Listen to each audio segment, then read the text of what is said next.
Okay, so I'm going to talk about several projects that we have put together on assured cloud computing for assured information sharing. So I've actually merged 3 projects together, all funded by the Air Force Office of Scientific Research, and we are also partnering with 2 European universities. One is King's College, University of London, and the other is University of Insubria in Italy. And they are getting funding from the Air Force in London. That's the European European Office for Aerospace Research and Development. So there are 3 parts to the project. One is assured information sharing approach. And so I'll very briefly talk about what we have done. And then our project on assured cloud computing. And the third project is to bring in social networking into this and how we are currently developing social networking in the cloud. So the first project ended about a year ago, and the second project is ending tomorrow, May 31st. And the third project will be ending in about a year from now because we are also bringing in some mobile applications. So it's a multi-million-dollar project, and so we are writing now proposals to continue with this after next year. So, so assured information sharing, what does it mean? Different organizations sharing data, but enforcing various types of policies, right? So we looked at multiple approaches. So this was part of our MURI project, that is multi-university research initiative with Purdue and University of Maryland, Baltimore County. And so what we did there was look at different aspects. One is policies and incentives for information sharing. So different organizations, they have to share data, and they are not always trustworthy, but we have to work with partners whom we are not trusting 100%. So not only we have to enforce various policies, we also have to look at the incentives, because somebody mentioned, I think 2 days ago on the panel, that there were risks involved in sharing data. So what are the risks involved and what are the incentives? So it's the incentives versus risk. So what we did there was to develop a prototype, but because we didn't get Air Force data, we used medical claims data that we got from the state of Texas. And so we integrated different data, enforce various types of policies. The policies were expressed in XACML. In some cases, policies were expressed in RDF. And then we showed how we can share data, but again, by enforcing policies, some information is lost. So we used quantification approaches to quantify information that has been lost. Okay, and then another piece of the project was to look at incentives and risks. So what are the risks involved in sharing data? Because of course, for crisis response, emergency management, you would want to share data right away, but there are risks involved. And so risks versus incentives. So we work with some economists and management scientists to quantify the risks and the incentives. So second piece of the project, again, I'm talking very briefly, and that's for untrustworthy partners or semi-trustworthy partners. We've got to work with them, but at the same time, we cannot trust them entirely. So we want to probe and extract as much information as possible, but not giving out information about us. So it amounts to playing games with our partners. The third area, which is something that, the third piece of the project is still quite active. So that piece will continue for several more years. And that has become active defense. So what we do here is we need to defend ourselves from our partners, and also we need to find out what the partners are doing. So in terms of totally untrustworthy partners, we still have to work with them. And so what do we do? So we have to monitor what they are doing, as well as we need to defend ourselves. So typically most of us in our organization, there are some people we work very closely, and some people are not part of our inner circle. We still have to work with them. And some of our colleagues, I'm sure most of us have those types of colleagues, we don't trust, but we need to also figure out what they are doing. Okay, so this project ended last year.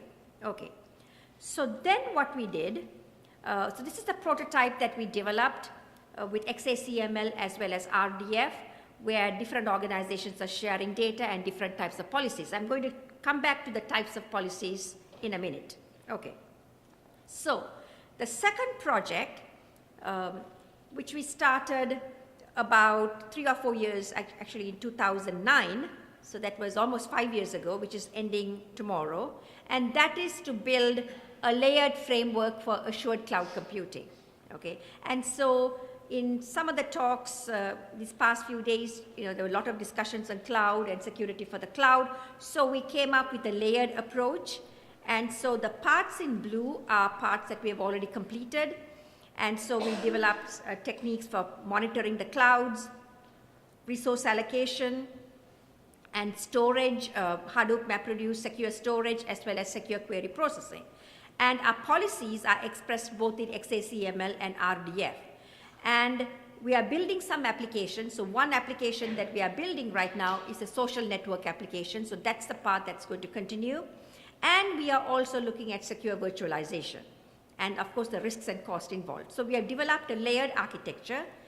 And what I'm going to discuss for the remaining part of the presentation is to show how we have demonstrated with our partners in Europe on information sharing, which is the system that we developed earlier, how we can share information in the cloud. So that's what I'll be discussing. Okay, so as I said, there are different layers. One is Hadoop MapReduce. So we have, some of my colleagues have looked at securing Hadoop and securing MapReduce, and we have a number of papers on that. And then we have, on top of that, we have developed secure query processing. So one for relational data and one for semantic web data. Okay.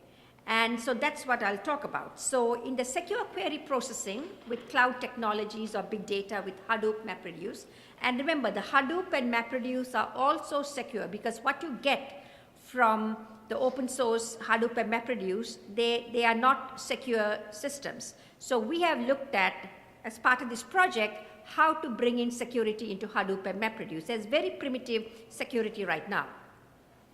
And so the main challenge for us in terms of query processing is to look at query rewriting. Now, you may ask, what is query rewriting? It used to be called query modification. It has been around for the last, I think, 30 years when IBM Almaden developed query processing or query rewriting techniques for relational database systems. But again, as you look at semantic web data and also XACML and RDF, the query rewriting techniques become more complex. So that's the main research challenge here. So we develop systems for relational databases as well as RDF data, semantic web databases. For relational databases, we built our policy module on top of Hive. Hive is an open source system developed by Facebook, which is now available as open source. We couldn't find an equivalent to Hive, so what we did was to develop our own query processing engine for SPARQL, and then we implemented the policy layer. Okay. So we demonstrated initially, our first demonstration was with XACML policies, and the second demonstration, which was also completed in 2013, and that is with RDF policies represented in RDF, which we demonstrated to the Air Force jointly with King's College and University of Insubria. Okay, so what's so unique about the fine grain access control with Hive? So as you can see, we have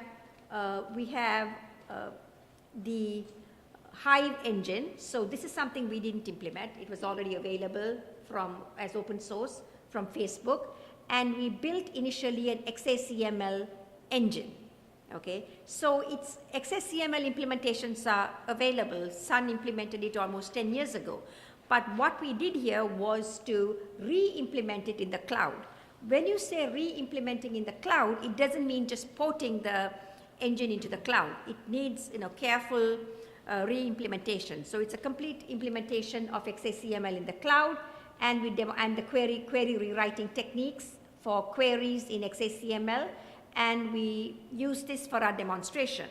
The second system actually is SPARQL Query Optimizer. So because we didn't have a Hive equivalent for semantic web engines, we had to build our own semantic web engine for the cloud. And so that has been downloaded numerous times by different organizations because at least at that time, this was like about 3 years ago, there was nothing available for semantic web data. There was Jenna that was available, developed by HP Labs at Bristol in the UK, but it didn't operate in the cloud, and it did not handle vast amounts of data, and it did not use any Hadoop MapReduce techniques. So what we did here was to implement XACML policy engine on top, as well as the semantic web query processing engine, and we demonstrated query processing. So then what we did was do a demonstration. This was carried out in 2011-2012. So we are saying 3 agencies. The agencies are actually University of Texas, Dallas, King's College, University of London, and University of Insubria, Italy. And we had only one cloud. The cloud was at UT Dallas. And we use, if it's with relational databases, or we can also use semantic web data. And we had, we used our query processing engine with Hive, and our query processing engine with SPARQL. And so what happens here, each organization will post their policies and the data in the cloud.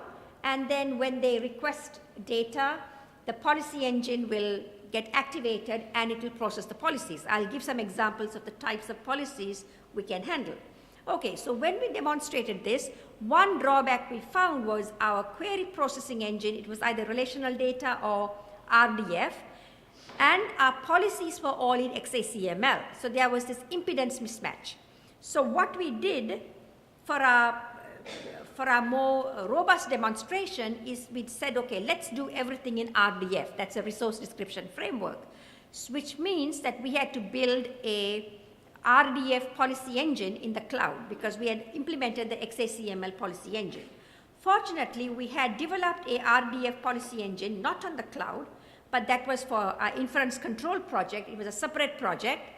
And so there, inference control meaning that it's you can put collections of data together and infer something that is highly classified, whereas the individual pieces were unclassified. Now, before I joined UT Dallas, I was at MITRE Corporation for about 16 years, and there I developed some inference controllers, but that was for relational databases. And it took us about 2 years to develop inference controller. This was in the 1990s because we didn't have all these technologies at that time. So I said, let's try to, when I joined the university, there was one student, I said, let's try to, as part of his project, let's try to re-implement the inference controller using semantic web technologies. And what took us about 2.5 years, he was able to complete a full and more robust demonstration, a system, in 6 months, because there was Jenna RDF engine, there was Pellet developed at University of Maryland, and so we put all these systems together and built an inference controller. So then what we did was we re-implemented, I don't want to say ported, we re-implemented our policy engine on the cloud. And so this is the implementation of the policy engine where all the data could be in RDF. So we had a metadata manager, we had something to look at the provenance, where to look at the history of the data, where did the data come from, which cloud did the data reside. So all that information was stored. Because of lack of time, I just want to, we had a number of papers on all this.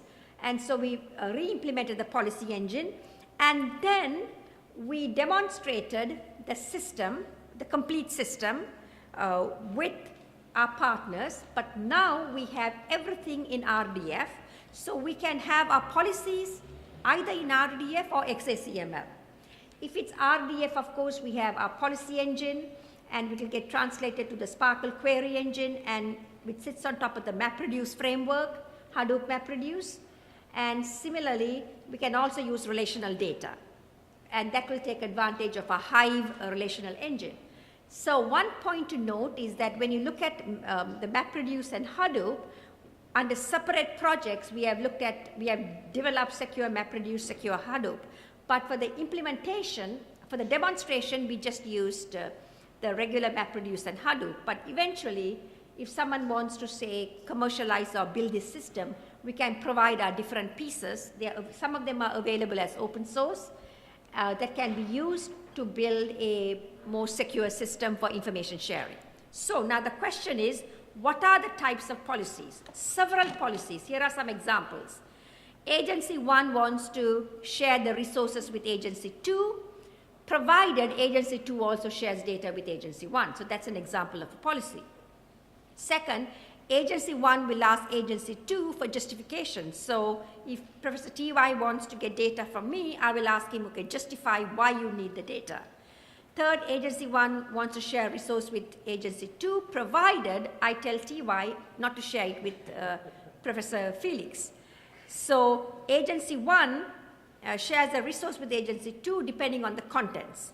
Then Agency 1 shares a resource with Agency 2, provided Agency 2 does not infer sensitive data. So what we say is we put collections of data together that could be sensitive, whereas individually they could be released. So collections of data could be classified or they could be private. Agency 1 shares a resource with Agency 2, provided Agency 2 shares a resource only with those in its organization, for example, like a social network. Okay? So these are the types of policies, but our language is such that we can, because it's RDF, expressive power, it can represent most types of policies in RDF. Okay, so there's content-dependent, context-dependent, associations, information sharing policies, justification policies, and so on, different types of policies. Okay, so that was the assured information sharing project. But as part of our project, we have also examined smaller pieces like secure storage as well as cloud forensics. Now, these pieces are still continuing. Okay, so the big project ends tomorrow, but we have different pieces that are still continuing. So we have a fairly large team actually at UT Dallas, as well as we have given subcontracts to Purdue. So we have a fairly large team for this project. So one of my colleagues is looking at secure storage and query processing in the cloud. So what he's doing, he's sort of focusing on hybrid cloud. If you look at IBM's cloud strategy, they are saying hybrid cloud is the way to go. So you have the public cloud, where you can post all kinds of information that is unclassified, and corporations, very, very difficult to get companies to put their sensitive data, or even agencies to put their sensitive data. Yet, if you look at the if you hear what the Chief Information Officer from National Security Agency said, they're all migrating to the cloud. But that means they are building their own cloud, so they have their private cloud. So the challenge then, so when you build your own cloud, it's very expensive. So the whole idea is to use the public cloud to share, to take advantage of a lot of the resources in the public cloud, and to use the private cloud for the sensitive information. So what my colleague is looking at is that you have these different types of cloud. How do you store the data? Right? Here you have lots and lots of data. Some data goes into the public cloud, some data goes into the private cloud, but you want to maximize, right? So solution must account for data representation, public cloud monetary costs, and query workload characteristics. So the point here is how to execute a query over a hybrid cloud. What are the costs involved? So how do you store the data? What is the cost involved in storing the data? It will be cheaper to put everything in the public cloud, but there's a cost in terms of security. So we need to distribute the data. So that's the problem he's looking at. And that's Dr. Murad Kantarjulu.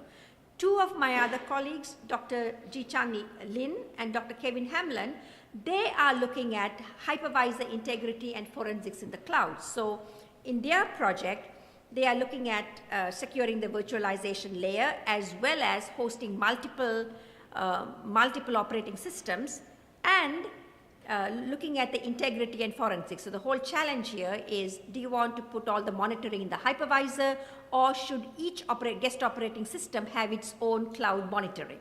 So it's a trade-off, and those are the things they are looking at.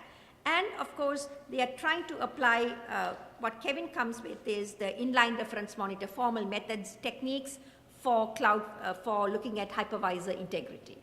okay? And the system they are looking at, VMware is funding this effort partially, and they are also gotten funding from Air Force to do this work.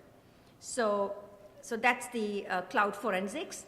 And another part, okay, so what I have discussed so far is securing the cloud. But what the big data community is really interested in, we had 2 days ago, I was on the panel, so I talked about big data security and privacy. But what the big data community is very interested is looking at big data analytics. So data, and I mean, Dr. Landwehr said, you know, the word big is a little bit, it's a hype. So I'll say data scientific analytic techniques for security applications. So this is becoming a major area. So as an example, we have done a lot of work on applying data mining for malware detection. So what we are doing is, again, re-implementing our data mining or data analytics techniques in the cloud. Again, what do we mean by cloud? Using the Hadoop, MapReduce, and the various cloud technologies to speed up the malware detection process. And what we do here is to look at various performance numbers, right? So we have several techniques that we have developed several techniques. Some of the techniques we have re-implemented in the cloud, and we are looking at performance. So again, when you talk about big data security and privacy, there are two major areas, two sub-areas. One is securing big data, and the panelists 2 days ago were focusing on security and privacy with respect to big data. And the second aspect is applying big data techniques for various cybersecurity problems. And that's also emerging as a major area. I'm almost done, right? Okay, so now our current project is to look at building social networks or assured social networks in the cloud, okay? So what we have done, again, we have different projects that we are sort of bringing it all together. So what we have done here, and this project was carried out with University of Insubria a few years ago, and there we have specified security policies in SWIRL, that is Semantic Web Rules Language. And so examples of our security policies are, let's see, if Bob is a parent, then Bob will decide what his child watches, okay? So if Bob is the owner of an object and it's a photo and all friends of Bob can see the object. And the third policy, let's see, if it's a photo is Alice and all friends of Alice can read the photo, and so on. So different types of policies, all expressed in SWIRL. And we have, again, security policy enforcement. So it's essentially query processing. And there again, the challenge, the research challenge here is query rewriting. Okay, the policies are in SWIRL, the query language is SPARQL, and how do you rewrite the queries so that you can achieve performance. So that's the challenge. So you have, as you can see, there's a query, and then you rewrite the query, and you pose the rewritten query, and this is our social network. Okay, I say cloud-based, it's a little bit misleading. It's just a social network that we implemented with friends of a friend. That was our social network, the Semantic Web Social Network, and we implemented the policy engine.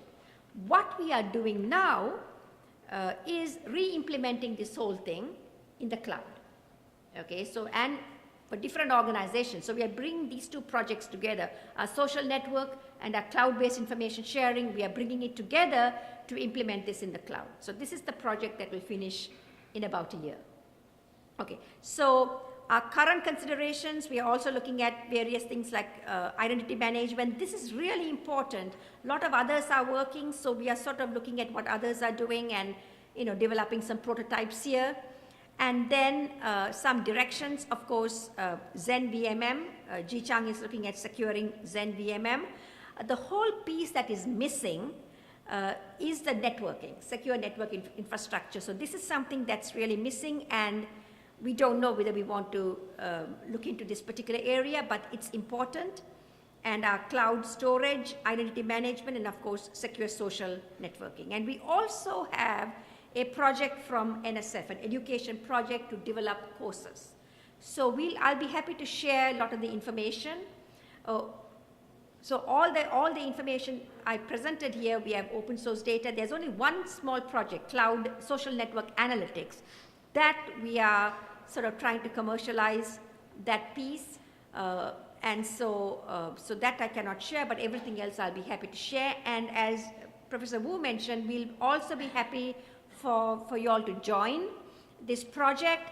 And again, as I said, we get our funding in the US from the Air Force Office of Scientific Research for much of this work. Our European partners are getting their funding from the European, they're located in London.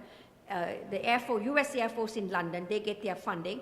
And we are trying to get some partners in Australia to work on this, because there's always this close collaboration between US, the UK, and Australia.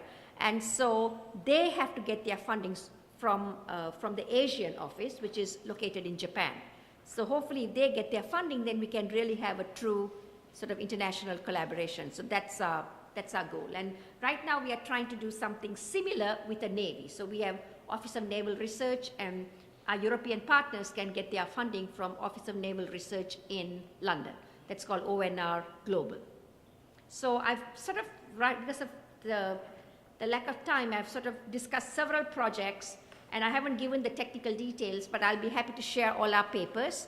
But I've sort of discussed how we put all these systems together, individual small systems, bring it all together to develop the demonstration. So that's really my task. I head the Cybersecurity Institute, but my main task is to get all the systems my colleagues have developed and bring it together and build these demonstration systems.